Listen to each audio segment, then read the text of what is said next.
Good morning मित्रांनो. आज आमच्या बाईक राईडचा सेकंड डे. इंदौर आए और पोहे नहीं खाए, क्या ऐसा हो सकता है? क्लीनर का भी काम करना पड़ता है. बस बाइक राइड है, सब कुछ करना पड़ता है. आम्ही इंदोरवरनं सकाळी 6:30ला निघालो. दररोज 500-600 किलोमीटर जायचं असं टार्गेट. दिवसभराचे आमचे रेस्टिंग लोकेशन अनिश्चित असतात, पण रोड कुठपर्यंत घेऊन जाईल this is the surprise for us. और हम चले मनमानी करने.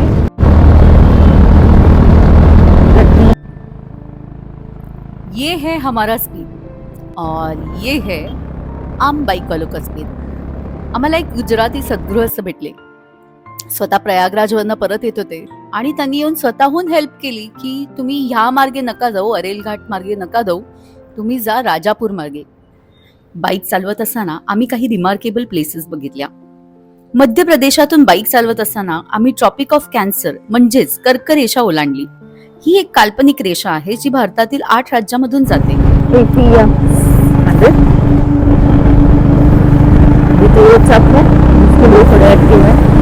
लेकिन जल्दी पार हो जाएंगे और 100 की रफ्तार पकड़ लेंगे. और ये हम लोग पहुंच रहे हैं सांची बौद्ध स्तूपा. पुढे आम्ही प्राचीन बौद्ध स्मारक असलेल्या हिस्टॉरिकल सांची स्तूपाला भेट दिली. मला या अविश्वसनीय स्थळाबद्दल काही विकिपीडिया नोट्स शेअर करायला आवडतील. आमच्या प्रवासात आम्ही भारतातील सर्वात जुन्या दगडी रचनांपैकी एक असलेल्या सांची येथील भव्य महान स्तूपाला भेट दिली.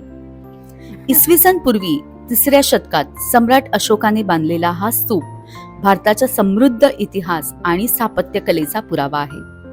स्तूपाचे केंद्रक गौतम बुद्धांच्या अवशेषांवर बांधलेले एक साधे अर्धगोलाकार विटांचे बांधकाम आहे. 200 रुपयाच्या नोटेच्या उलट बाजूस सांची स्तूपचा फोटो आहे. जा रहे थे कहीं और, इनकी बदौलत हमें बौद्ध स्तूपा देखने मिला. मंडल आभारी है. हाँ, हम चले मंजिल की ओर.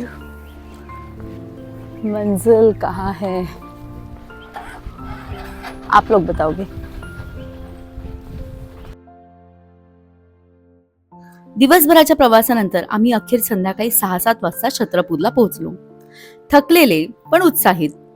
आम्ही एका हॉटेलमध्ये चेक इन केले आणि रात्रीसाठी आमच्या चाकांना आणि आम्हाला स्वतःला विश्रांती देत आहोत.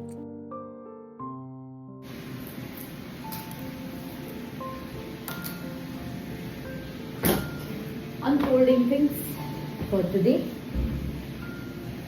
Ending our day in Chhatarpur. मजा आया. We drove almost 600 kilometer and we reached at 7 sharp. See you. मिलते हैं कल अगली मंजिल की ओर. बाय.